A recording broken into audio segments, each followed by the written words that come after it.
Сколько человек было переселено на территории Казахстана?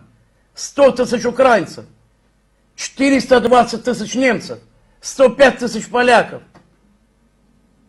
100 тысяч корейцев, 125 тысяч азербайджанцев, которые убили на территории Казахстана. Карачаевцев, балкарцев, 650 тысяч чеченцев и ингушей. Казахстан является родиной для всех народов Советского Союза.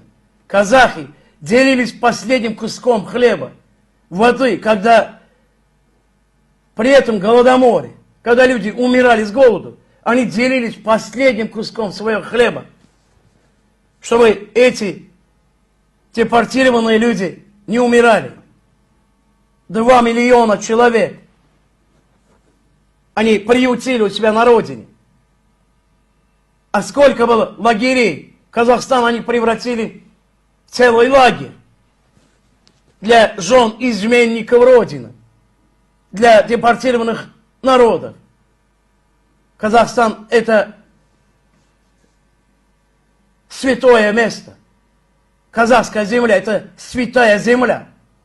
Сколько там печали, горя.